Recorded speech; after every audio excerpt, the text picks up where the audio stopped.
वैसे जरूरी नहीं है, लेकिन वीडियो को लाइक या फिर डिसलाइक करने की कोशिश जरूर किया करें। तो जैसे इस मूवी का स्टार्ट होता है, हमें मूवी का मेन कैरेक्टर सियोंग दिखाया जाता है और उसकी बेटी का बर्थडे होता है। इसीलिए सियोंग की मदर उसे कुछ पैसे देती है ताकि वो अपनी बेटी को डिनर पर ले जा सके। लेकिन अब सियोंग को और पैसों की जरूरत होती है, तो इसीलिए वो अपनी मदर का एटीएम कार्ड चुरा लेता है। इसके बाद वो अपनी मदर के सारे पैसे चुरा लेता है और पैसों को वो लगा देता है हॉर्स राइडिंग में, और इस गेम में वो 4 मिलियन वॉन जीत जाता है। अब सियोंग ने एक कंपनी से बहुत सारे पैसे उधार ले रखे थे, तो इसीलिए वही लोग उसके पीछे पड़ जाते हैं। इसके बाद वो सियोंग को पकड़ ही लेते हैं और वो उसे काफी मारते हैं। और जब सियोंग उनके पैसे लुटाने के लिए अपने पॉकेट्स चेक करता है, तो वो देखता है कि उसके पास तो पैसे हैं ही नहीं, यानी वो वाले पैसे जिसने हॉर्स राइडिंग में जीते थे। और तब उसे याद आता है कि जब वो इन लोगों से बचकर भाग रहा था तो वो एक लड़की से टकरा गया था, तो जरूर उसी लड़की ने ही उसकी जेब काट ली। अब क्योंकि सियोंग के पास पैसे तो होते ही नहीं, तो इसीलिए वो लोग उसे 1 महीने का और टाइम देते हैं जिसमें कि वो उनके पैसे लौटा दे। इसके बाद सियोंग कुछ पैसों का अरेंज करता है और अपनी बेटी को डिनर पर ले जाता है। इसके बाद सियोंग जल्दी से स्टेशन पर पहुंचता है, लेकिन अनलकीली उसकी ट्रेन तो मिस हो गई थी। और जब सियोंग वहां पर बैठकर ट्रेन की आने का वेट कर रहा था कि तभी अचानक से उसके पास एक आदमी आता है, और ये अननोन पर्सन था, यानी सियोंग उसके बारे में कुछ नहीं जानता था। फिर वो अननोन पर्सन सियोंग को कहता है कि मैं तुम्हारे साथ एक गेम खेलना चाहता हूँ। वो सियोंग को कहता है कि अगर तुम इस गेम में जीत गए तो मैं तुम्हें 1 लाख वॉन दूंगा। तब इतने सारे पैसों का सुनकर सियोंग ये गेम खेलने के लिए एग्री हो जाता है। इसके बाद सियोंग काफी मार खाने के बाद ये गेम जीत जाता है, यानी वो 1 लाख वॉन हासिल कर लेता है। इसके बाद वो अननोन पर्सन सियोंग को एक कार्ड देता है, ये कहते हुए कि अगर तुम और पैसे जीतना चाहते हो तो इस कार्ड पर जो नंबर लिखा हुआ है उस पर कांटेक्ट करना। इसके बाद सियोंग जब अपने घर जाता है तो उसकी मदर उसे कहती है कि तुम्हारी बेटी अगले साल अपने स्टेप फादर के साथ यूएस में शिफ्ट हो रही है। यहाँ पर हमें ये पता चलता है कि सियोंग की डिवोर्स हो गई है और उसकी वाइफ ने दूसरी शादी भी कर ली है। लेकिन सियोंग कभी भी ये नहीं चाहता था कि उसकी बेटी उससे दूर जाए, लेकिन उसे बहुत सारे पैसे चाहिए होते हैं अपनी बेटी की कस्टडी वापस लेने के लिए, तो इसीलिए सियोंग उस कार्ड वाले नंबर पर कॉल करता है। इसके बाद सियोंग को एक गाड़ी में लाया जाता है जहाँ पर और भी लोग थे, लेकिन फिर उन सारे लोगों को बेहोश कर दिया जाता है। और जब उन सब लोगों की आँख खुलती है तो वो खुद को एक फैसिलिटी में पाते हैं जहाँ टोटल 456 लोग थे, और वो वहाँ पर एज अ प्लेयर थे क्योंकि उन सबको एक यूनिफॉर्म भी पहनाया हुआ था। इस फैसिलिटी का होस्ट यानी लीडर एक आदमी था जो कि फ्रंट मैन था वहाँ पर, और वो सब पर नजर रख रहा था। अब यहाँ पर एक कॉमन चीज थी कि जितने भी लोगों को वहाँ पर लाया गया था उन सब ने कर्जे लिए हुए थे बहुत ज्यादा। सियोंग वहाँ पर प्लेयर नंबर 1 से मिलता है जो कि एक बूढ़ा आदमी था। उस बूढ़े आदमी को ब्रेन ट्यूमर था, यही वजह थी कि वो यहाँ पर आया था क्योंकि उसकी लाइफ तो वैसे भी खत्म ही होने वाली थी। इसके बाद वहाँ पर 2 प्लेयर्स जिनमें लड़की का नाम सैब्यूक और लड़के का नाम जेंग होता है, उनके बीच फाइट होती है। अब यहाँ पर सैब्यूक वही लड़की थी जो सियोंग के पैसे लेकर भाग गई थी, यानी उसी ने उसकी जेब काटी थी। सियोंग तो उसे देखते ही पहचान लेता है, इसीलिए वो अपने पैसे मांगने के लिए उसके पास जाता है। तभी वहाँ पर कुछ गार्ड्स आ जाते हैं जिन्होंने पिंक कलर का यूनिफॉर्म पहना था और उनके फेस अच्छी तरह से कवर्ड थे। गार्ड्स उन सभी प्लेयर्स को बताते हैं कि तुम्हें यहाँ पर टोटल 6 गेम्स खेलनी होंगी और जो इस गेम का विनर होगा उसे बहुत सारे पैसे मिलेंगे।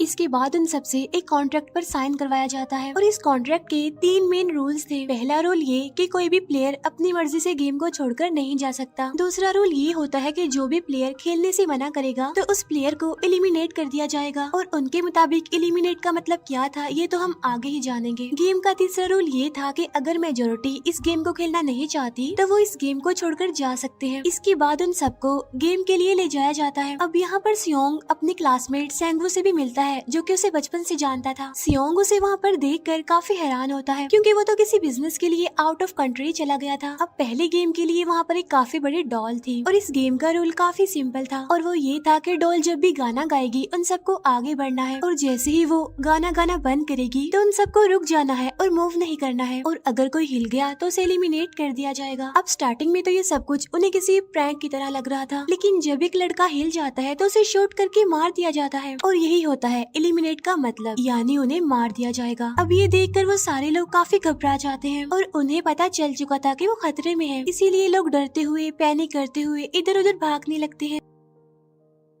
लेकिन अब क्योंकि गेम का रूल था इसीलिए जो भी हिलता है उसे मार दिया जाता है और जितने भी सर्वाइवर होते हैं वो किसी न किसी तरह इस गेम को कंप्लीट कर ही लेते हैं। लेकिन जो लोग मर जाते हैं उनकी डेड बॉडीज को वहाँ से ले जाया जाता है और अब 456 प्लेयर्स में से सिर्फ 255 ही रह गए थे। अब क्योंकि वो सारे प्लेयर्स इतना ज्यादा डर जाते हैं कि अब कोई भी गेम खेलना नहीं चाहता था। लेकिन जैसा कि रूल नंबर 3 था कि अगर मेजोरिटी चाहे तो वो ये गेम स्किप कर सकती है, तो इसीलिए उनका लीडर यानी फ्रंटमैन वोटिंग करवाता है। लेकिन इससे पहले उन्हें प्राइज मनी दिखाई जाती है यानी जो विनर को मिलेगी। लेकिन इन केस अगर कोई गेम को छोड़कर चला जाएगा तो ये सारे पैसे मरे हुए प्लेयर्स की फैमिलीज को मिल जाएंगे और ये prize money total 45 billion won होती है। इसके बाद वोटिंग करवाई जाती है जिसमें मेजोरिटी इस गेम को खेलना नहीं चाहती थी, तो इसीलिए गेम को यहीं पर स्टॉप कर दिया जाता है। लेकिन अगर कभी फ्यूचर में वो लोग चाहें तो इस गेम को रीज्वाइन कर सकते हैं। इसके बाद सभी लोगों को उनके घरों पर छोड़ दिया जाता है। नेक्स्ट डे सियोंग पुलिस स्टेशन जाता है और वहाँ पर वो पुलिस को सारी बात बता देता है। लेकिन उन लोगों को सियोंग की बातों पर यकीन नहीं होता और उल्टा वो लोग उसे पागल समझने लग जाते हैं। इसके बाद सियोंग उन्हें वही वाला कार्ड दिखाता है, लेकिन हैरान कर देने वाली बात तो ये है कि उस पर जो नंबर था वो रॉन्ग था। इसके बाद सियोंग जब घर जाता है तो उसकी मदर वहाँ पर नहीं होती। उधर सियोंग का क्लासमेट सेंगवू अपनी मदर को छुपकर देख रहा होता है और तभी वहाँ पर सियोंग भी आ जाता है। यहाँ पर सेंगवू अपसेट होते हुए सियोंग को बताता है कि मेरे ऊपर 6 बिलियन का कर्ज है। वो बताता है कि मैंने क्लाइंट्स के पैसे लेकर स्टॉक मार्जिन में लगा दिए थे, लेकिन अनलकीली वो सारे पैसे डूब गए। और तभी सियोंग के पास हॉस्पिटल से कॉल आती है। सियोंग की मदर का पाँव काफी इंजर्ड था, लेकिन डायबिटीज का ट्रीटमेंट ना होने की वजह से उनकी चोट और ज्यादा बढ़ गई। तब डॉक्टर सियोंग को बताते हैं कि तुम्हारी मदर का ट्रीटमेंट हो सकता है, लेकिन इसके लिए हमें इनका पाँव काटना होगा। लेकिन इस ऑपरेशन में बहुत सारे पैसे लगने वाले थे। लेकिन जाहिर सी बात है सियोंग के पास इतने पैसे तो होते नहीं। इवन उसने तो अपनी मदर के इंश्योरेंस के पैसे भी उड़ा दिए थे। तब इसीलिए सियोंग पैसे मांगने के लिए अपनी वाइफ के पास जाता है, लेकिन उसकी वाइफ उसे पैसे देने से इनकार कर देती है। फिर उसकी वाइफ अपने हस्बैंड को बताती है कि सियोंग आया था पैसे मांगने के लिए और तभी उसका हस्बैंड सियोंग को पैसे देने आता है। साथ साथ उसे ये भी कहता है कि मेरी फैमिली से दूर रहो। लेकिन सियोंग उसे मारने लगता है और तभी उसकी बेटी भी वहाँ पर आ जाती है। इसके बाद सियोंग का एक फ्रेंड अपने बॉस के पास पैसे मांगने जाता है, लेकिन उसका बॉस उसे पैसे देने से मना कर देता है, तो इसीलिए उन दोनों के बीच फाइट होने लगती है। इस फाइट के दौरान उसके बॉस का हाथ मशीन में आ जाता है, तो मौके का फायदा उठाकर सियोंग का फ्रेंड पैसे लेकर वहाँ से भाग जाता है। फिर इसके बाद सियोंग का फ्रेंड अपने घर आकर अपनी वाइफ को कहता है कि पहली फ्लाइट लो और जाओ यहाँ से। इसके बाद सईब्यूक एक एजेंट से मिलती है क्योंकि उसने अपनी मदर को नॉर्थ एरिया से साउथ एरिया में लाना था। सईब्यूक वही लड़की जिसने सियोंग की जेब काटी थी, लेकिन यहाँ अपनी मदर को लाने के लिए सईब्यूक को बहुत सारे पैसों की जरूरत थी। अब सईब्यूक का एक छोटा भाई भी होता है जिससे उसने प्रॉमिस किया होता है कि मैं मदर को जरूर ले आऊंगी। इसके बाद हमें एक ऑफिसर दिखाया जाता है और इस ऑफिसर का भाई कुछ टाइम से मिसिंग था, इसीलिए वो ऑफिसर अपने भाई के घर जाता है, जहाँ उसे पता चलता है कि उसका भाई तो पिछले कुछ दिनों से अपने घर पर भी नहीं आया। और जब वो ऑफिसर घर को चेक कर रहा होता है तो उसे एक कार्ड मिलता है वहाँ पर, और इस ऑफिसर ने सेम ऐसा ही कार्ड पुलिस स्टेशन में सियोंग के पास भी देखा था, तो इसीलिए वो ऑफिसर सियोंग के पास जाकर उससे इस बारे में पूछता है, लेकिन सियोंग उसे कुछ नहीं बताता। इसके बाद सियोंग जब अपने घर जाता है तो उसे वो कार्ड दोबारा मिल जाता है वहाँ पर। अब सियोंग डिसाइड करता है कि वो दोबारा से उस गेम को ज्वाइन करेगा, इसीलिए सभी प्लेयर्स को एक शिप के पास ले जाया जाता है। इधर ही वो ऑफिसर भी गाड़ियों का पीछा करते हुए उस शिप तक आ जाता है। वो एक गार्ड को मारकर उसे पानी में फेंक देता है। इसके बाद उन सभी प्लेयर्स को एक आइलैंड पर मौजूद फैसिलिटी में लाया जाता है। अब यहाँ पर उन्हें जरा भी अंदाजा नहीं था कि अगला गेम कौन सा होगा और उसे कैसे खेला जाएगा। इसके बाद वो लोग अपनी अलग अलग टीम्स बना लेते हैं। रात को सईब्यूक और उसकी फीमेल फ्रेंड वॉशरूम जाते हैं। यहाँ पर सईब्यूक गार्ड्स की नजरों से बचते हुए उस फैसिलिटी को एक्सप्लोर करने लगती है। तभी वो देखती है कि गार्ड्स बड़े बड़े बर्तनों में कुछ बना रहे हैं,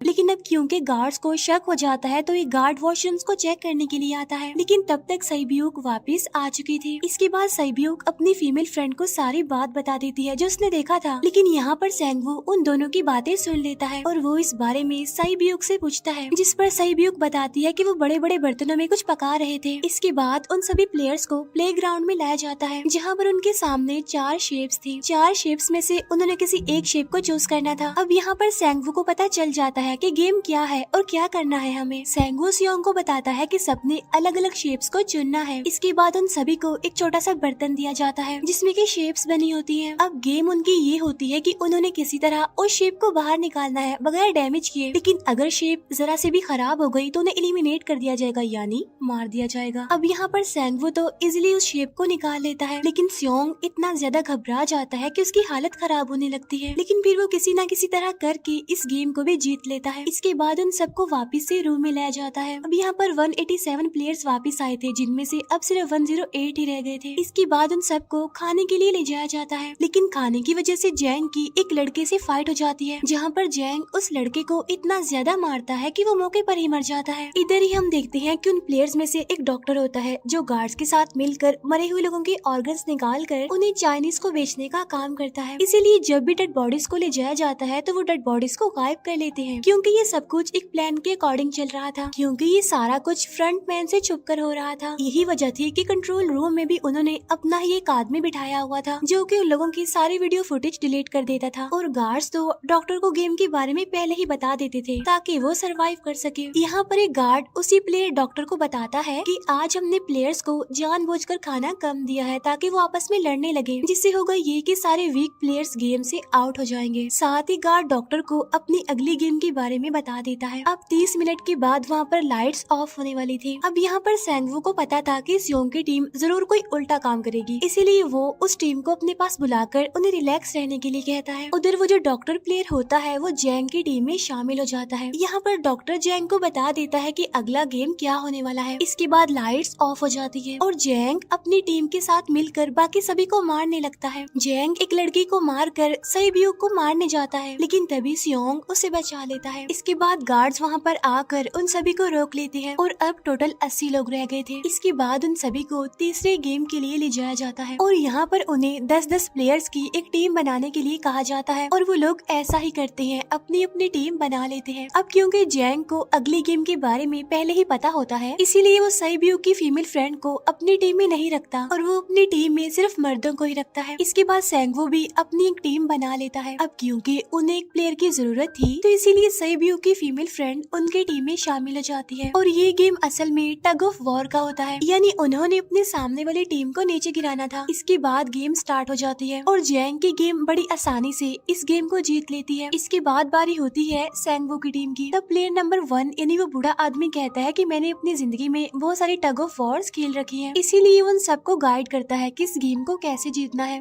तो इसीलिए वो लोग किसी न किसी तरह करके इस गेम को जीत जाते हैं। फिर दिखाया जाता है कि 30 मिनट के बाद दोबारा से लाइट्स ऑफ हो जाएंगी, जिस पर सेंगवू उन सबको कहता है कि रेडी रहना। तो इसीलिए वो डिसाइड करते हैं कि एक एक करके हम पहरा देंगे। अब जैंग की टीम में एक से बढ़कर एक चालाक प्लेयर था, तो इसीलिए जैंग को डर होता है कि कहीं उसकी टीम उसे ही साइड पर न लगा दे, यानी उसे ही अपने रास्ते से न हटा दे।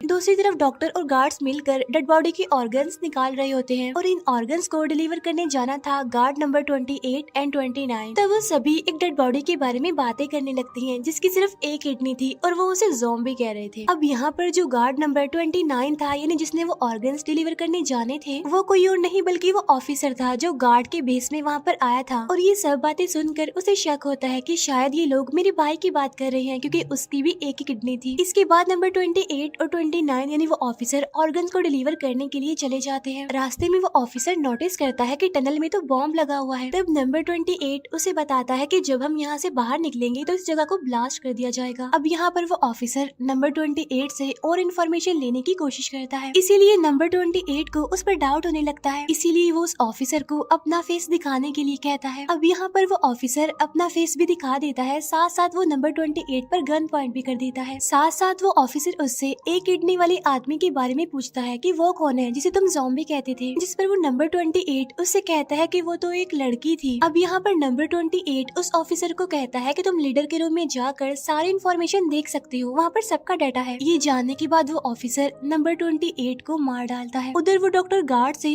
अगली गेम के बारे में पूछता है, लेकिन इस बार गार्ड्स को भी अगली गेम के बारे में पता नहीं होता। तब इसीलिए डॉक्टर को गुस्सा आ जाता है और वो एक गार्ड को पकड़ लेता है और उनकी फाइट होने लगती है। इसी फाइट में डॉक्टर डॉक्टर उस गार्ड को मार कर वहाँ से भाग जाता है। इसके बाद एक गार्ड भी उसका पीछा करता है और वो दोनों प्लेग्राउंड में आ जाते हैं। यहाँ पर गार्ड डॉक्टर को अपनी बातों में फंसा कर उसे मारने वाला होता है, लेकिन तभी लीडर यानी फ्रंटमैन आकर उसे मार डालता है और बाद में वो उस डॉक्टर को भी मार डालते हैं। साथ साथ इन्हें वहीं पर नंबर 28 की डेड बॉडी भी मिल जाती है, जिससे इन्हें ये पता चल जाता है कि फैसिलिटी में कोई घुस गया है। उधर वो ऑफिसर लीडर यानी फ्रंटमैन के रूम तक पहुंच जाता है। तब वो चेक करते करते एक ऐसे रूम में जाता है जहाँ पर सबके रिकॉर्ड्स थे, और जब वो ऑफिसर रिकॉर्ड चेक कर रहा होता है तो उसे सभी विनर्स की एक लिस्ट मिलती है, जिसमें उसके भाई का भी नाम था, यानी वो भी कभी विनर था। उधर सभी प्लेयर्स को 4th गेम के लिए ले जाया जाता है, जहाँ पर उन सबको अपना अपना पार्टनर चुनने के लिए कहा जाता है, और वो प्लेयर्स करते भी ऐसा ही है, अपना अपना पार्टनर चुन लेते हैं। सहीब्यूक की फीमेल फ्रेंड भी अपना पार्टनर ढूंढने की कोशिश करती है, लेकिन कोई भी उसका पार्टनर बनने को तैयार ही नहीं था। इसके बाद सभी प्लेयर्स को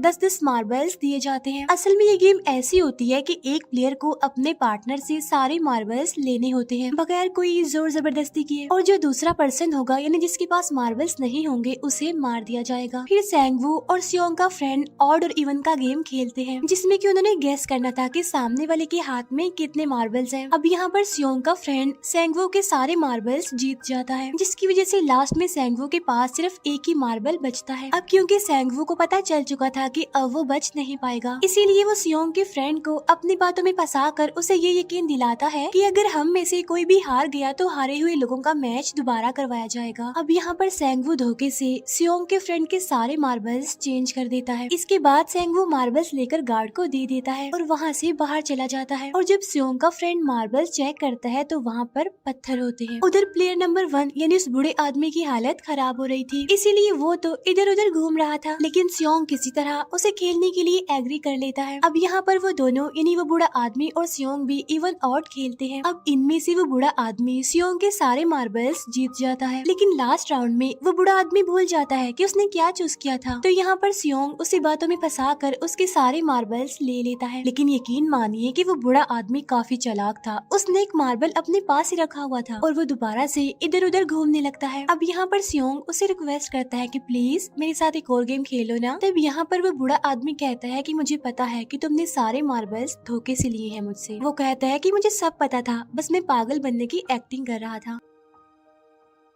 तभी सुनकर सियोंग को उस पर तरस आ जाता है और वो उसे ही सारे मार्बल्स दे देता है। उसके बाद सहीब्यूक और उसकी फीमेल फ्रेंड भी गेम खेल रहे होते हैं। उनकी गेम ये होती है कि जो मार्बल्स को दीवार के ज्यादा करीब फेंकेगा वही जीतेगा। पहले सहीब्यूक अपने मार्बल्स फेंकती है, लेकिन जब सहीब्यूक की फ्रेंड की बारी आती है तो वो अपने सारे मार्बल्स फेंक देती है। लेकिन जब सहीब्यूक ये देख लेती है तो वो अपने फ्रेंड को दोबारा फेंकने के लिए कहती है, जिस पर उसकी फ्रेंड कहती है कि नहीं सहीब्यूक, मैं बिल्कुल अकेली हूँ, मेरे पीछे तो कोई भी नहीं है, लेकिन अगर तुम्हें कुछ हो गया तो ये अच्छी बात नहीं है, तुम्हारे पीछे तुम्हारा छोटा भाई है, तुम्हारा वेट कर रहा है वो। और इसी वजह से सहीब्यूक की फ्रेंड को मार दिया जाता है। इसके बाद उन सबकी डेड बॉडीज को वहाँ से ले जाया जाता है। इसके बाद वो सब वापिस से रूम में आ जाते हैं। यहाँ पर जैंग देखता है कि सहीब्यूक की वो वाली फ्रेंड तो अभी तक जिंदा है, जो कि बड़ी आराम से बैठी हुई थी। अब यहाँ पर हमें पता चलता है कि सहीब्यूक की ये वाली फ्रेंड जैंग की भी फ्रेंड थी, लेकिन अब क्योंकि उन दोनों के बीच किसी बात को लेकर क्लैश चल रहा था तो इसीलिए जैंग की वो फ्रेंड उसे बुली करने लगती है। इसके बाद फ्रंटमैन को एक डेड बॉडी के पास उस ऑफिसर का आईडी कार्ड मिल जाता है। तभी फ्रंटमैन को पता चलता है कि उसके सारे वीआईपीज आ चुके हैं, तो इसीलिए फ्रंटमैन उन्हें लेने के लिए चला जाता है। फिर सारे वीआईपीज को उनके रूम में लाया जाता है। इसके बाद फ्रंटमैन वीआईपीज के आने के बारे में एक और आदमी को जाकर बताता है, और यही आदमी मेन होता है। और ये कौन होता है हम ये आगे जानेंगे। फिर नेक्स्ट डे उन सबको 5वें गेम के लिए लाया जाता है, जहाँ पर 1 से लेकर 16 तक नंबर पड़े होते हैं, और वो सभी प्लेयर्स अपना अपना नंबर ले लेते हैं। नंबर का मतलब ये था कि जो नंबर भी एक प्लेयर पर आएगा उसके मुताबिक उसकी बारी आएगी। अब यहाँ पर लास्ट में पहला और आखिरी नंबर रह जाता है, यानी 1 और 16। तो यहाँ पर सियोंग कंफ्यूज हो जाता है कि उसे कौन सा नंबर चूज करना चाहिए। अगर उसने पहला नंबर लिया तो वो फंसेगा और मरेगा, क्योंकि उसे नहीं पता कि गेम क्या है। और अगर लास्ट नंबर लेगा तो क्या पता उसकी बारी ही ना आए, टाइम कम रह जाए। और तभी वहाँ पर एक आदमी आ जाता है और वो सियोंग को कहता है कि मुझे पहला नंबर चाहिए, क्योंकि मैं अपनी जिंदगी में कभी भी फर्स्ट नंबर पर नहीं आया। फिर इसके बाद उन्हें गेमिंग रूम में लाया जाता है। अब इस गेम का रूल ये होता है कि दिए हुए टाइम में उन्हें ब्रिज की दूसरी साइड पर जाना है। अब इसके बीच में दो तरह के ग्लास लगे होते हैं, एक तो होता है आम ग्लास और एक होता है टेम्पर्ड ग्लास। आम ग्लास पर पाँव रखते ही वो टूट जाएगा और वो लोग नीचे गिर जाएंगे। इसके बाद गेम स्टार्ट हो जाता है और वो लोग एक एक करके मरने लगते हैं। फिर एक टाइम ऐसा आता है जब जैंग सबके सामने होता है और वो आगे ही नहीं बढ़ रहा होता। अब उनके पास एक ही रास्ता था, या तो वो आगे जाए या सारे ही मर जाएं। और तभी जैंग के सामने उसकी वही फ्रेंड आ जाती है जो उसे बुली कर रही थी, और वो जैंग को कहती है कि मैंने तुम्हें कहा था कि जिस दिन तुमने मुझे धोखा दिया मैं तुम्हें मार दूंगी। इसके बाद वो जैंग को पकड़ लेती है और उसे लेकर नीचे कूद जाती है, जिसकी वजह से उन दोनों की मौत हो जाती है। अब वहाँ पर एक आदमी था जो कि ग्लास कंपनी में काम करता था और उसे पता था कि टेम्पर्ड ग्लास कौन सा है, लेकिन जब फ्रंट मैन को इस बात का पता चल जाता है तो वो लाइट्स ऑफ करवा देता है ताकि वो ग्लास को पहचान ही ना पाए। अब लास्ट में एक ही स्टेप बचता है और उनके पास तो टाइम ही नहीं था, इसीलिए सेंगवू उस आदमी को धक्का दे देता है। तो यहाँ पर सेंगवू, सियोंग और सैब्यूक ब्रिज को पार कर लेते हैं, लेकिन ग्लास टूटने की वजह से उन्हें काफी चोट लग जाती है, खास तौर पर सैब्यूक को। उधर उस ऑफिसर ने एक सर्वेंट को मारकर उसकी जगह खुद ले ली थी। अब एक वीआईपी को उस ऑफिसर पर शक होता है और वो उसे कहता है कि अपना मास्क रिमूव करो, लेकिन वो ऑफिसर कहता है कि ठीक है, लेकिन मैं अंदर जाकर अपना मास्क रिमूव करूंगा। इसके बाद वो ऑफिसर उस वीआईपी को लेकर अंदर चला जाता है। अंदर जाकर वो ऑफिसर उस वीआईपी को बेहोश कर देता है और इस बात का पता फ्रंट मैन को चल जाता है, इसीलिए फ्रंट मैन उसके पीछे जाता है और वो उस ऑफिसर को देख लेता है, इसीलिए वो ऑफिसर वहाँ से भागकर आइलैंड पर आ जाता है। फ्रंट मैन भी उसका पीछा करते हुए वहाँ पर आ जाता है। अब यहाँ पर वो ऑफिसर अपने सीनियर्स को कॉल करने की कोशिश करता है, लेकिन कॉल कट हो जाती है। फिर वो ऑफिसर उन्हें सारे सबूत भेजता है, लेकिन वहाँ पर नेटवर्क नहीं था। इसके बाद फ्रंट मैन ऑफिसर को पकड़ लेता है और उसे उनके साथ चलने के लिए कहता है, लेकिन वो ऑफिसर तो उस फ्रंट मैन पर गोली चला देता है। इसके बाद फ्रंट मैन अपना मास्क उतार देता है, तो वो ऑफिसर देखता है कि वहाँ पर कोई और नहीं बल्कि उसका अपना भाई है वो। इसके बाद ऑफिसर का भाई यानी फ्रंट मैन उसे शूट कर देता है और वो जाकर पानी में गिरता है। उधर ग्लास लगने की वजह से सैब्यूक काफी इंजर्ड हो गई थी और उसका बहुत सारा खून भी बह रहा होता है। इसके बाद तीनों सर्वाइवर्स को डिनर के लिए ले जाया जाता है और उनके पास एक एक नाइफ भी रख दिया जाता है, मतलब रात में उन तीनों में से कोई भी एक दूसरे को मार देगा। तभी सियोंग नोटिस करता है कि सैब्यूक की हालत काफी खराब है, इसीलिए वो सैब्यूक को कहता है कि फिक्र मत करो, हम दोनों साथ हैं और इस गेम में हम दोनों मिलकर सेंगवू को हरा देंगे। इसके बाद हम दोनों यहाँ से बाहर निकल जाएंगे और पैसों को आधा आधा डिवाइड कर लेंगे। सैब्यूक उसे बताती है कि मेरा एक छोटा भाई है जिसे मैं ऑर्फनेज में छोड़कर आई हूँ, और अगर हम दोनों में से कोई भी जिंदा बचकर बाहर जाएगा तो उसे उन दोनों की फैमिलीज का ख्याल रखना होगा। अब सैब्यूक की हालत काफी खराब थी, उसे डॉक्टर की जरूरत थी, इसीलिए सियोंग कोई मदद लाने के लिए जाता है, लेकिन जब तक वो वापस आता है तब तक सेंगवू सैब्यूक को मार चुका था। फिर नेक्स्ट डे उन दोनों को गेम नंबर 6 यानी लास्ट गेम के लिए ले जाया जाता है। गेम का रूल बड़ा ही सिंपल था कि मार दो या मर जाओ, और इस गेम का नाम होता है स्क्विड गेम। इसके बाद गेम स्टार्ट हो जाती है और उन दोनों के बीच काफी फाइट होती है, लेकिन लास्ट में सेंगवू की हालत खराब होने लगती है। तभी सियोंग कहता है कि मैं इस गेम को रोकना चाहता हूँ, और तभी सियोंग सेंगवू को उसके साथ चलने के लिए कहता है, लेकिन सेंगवू तो अपने आप को ही मार डालता है, जिसकी वजह से सियोंग गेम जीत जाता है। फिर फ्रंट मैन सियोंग को कहता है कि तुम बहुत अच्छा खेले, लेकिन मुझे इसकी उम्मीद नहीं थी। इसके बाद सियोंग को उसके घर पर छोड़ दिया जाता है और उसके पास एक एटीएम कार्ड भी था, और जब सियोंग उस एटीएम कार्ड को जाकर चेक करता है तो वो दिखता है कि सारे पैसे उसके अकाउंट में भेज दिए जाते हैं। इसके बाद सियोंग अपने घर जाता है, लेकिन तब तक उसकी मदर की डेथ हो जाती है। इसके बाद हमें 1 साल बाद का सीन दिखाया जाता है, जहाँ पर हम देखते हैं कि सियोंग की हालत काफी खराब हो गई है, यानी वो अब काफी नशा करने लग गया है और उसने अब तक उन पैसों को हाथ तक नहीं लगाया। एक दिन एक फूल बेचने वाली औरत सियोंग के पास आती है और वो उसे सेम वैसा ही कार्ड देती है जिसमें एक एड्रेस लिखा हुआ था, और फिर सियोंग उस एड्रेस पर जाता है, जहाँ पर उसे पता चलता है कि ये सारा किया धरा किसी और का नहीं बल्कि उस बूढ़े का है, प्लेयर नंबर 1 का, और वो अभी भी जिंदा है। यहाँ पर वो बूढ़ा आदमी सियोंग को बताता है कि मैं अपनी लाइफ से बोर हो चुका था और ये सारी गेम मैंने अपने क्लाइंट्स के साथ मिलकर बनाई ताकि मैं लोगों को मरता हुआ देखकर एंजॉय कर सकूं, लेकिन हाँ, हमने किसी को मजबूर नहीं किया था ऐसा करने के लिए, और मैंने गेम में इसीलिए पार्टिसिपेट किया क्योंकि गेम देखने से ज्यादा उसे खेलने में मजा आता है। वो कहता है जो पैसे तुम्हारे पास हैं वो मेरे ही हैं, और ये कहते ही उस बूढ़े आदमी की मौत हो जाती है। इसके बाद सियोंग सैब्यूक के छोटे भाई के पास जाता है और उसे लेकर वो जाता है सेंगवू की मदर के पास, और वो सेंगवू की मदर को कहता है कि इस बच्चे का ख्याल रखना, साथ साथ वो उसे एक बैग भी देता है जिसमें बहुत सारे पैसे होते हैं। इसके बाद सियोंग स्टेशन पर जाता है, जहाँ पर उसे वही अननोन पर्सन मिलता है जो कि उसे मूवी के स्टार्ट में भी मिला था। यहाँ पर सियोंग उसका पीछा भी करता है, लेकिन तब तक वो भाग चुका था। फिर सियोंग उस कार्ड वाले नंबर पर कॉल करता है और वो पूछता है कि तुम लोग कौन हो और लोगों के साथ ऐसा क्यों कर रही हो, क्यों खेल रही हो लोगों की जिंदगी से। लेकिन आगे से उसे रिस्पॉन्स आता है कि सियोंग, अगर तुमने जिंदा बचना है तो प्लेन में चढ़ जाओ। और इसी के साथ ये मूवी यहीं पर एंड हो जाती है। Thank you for watching.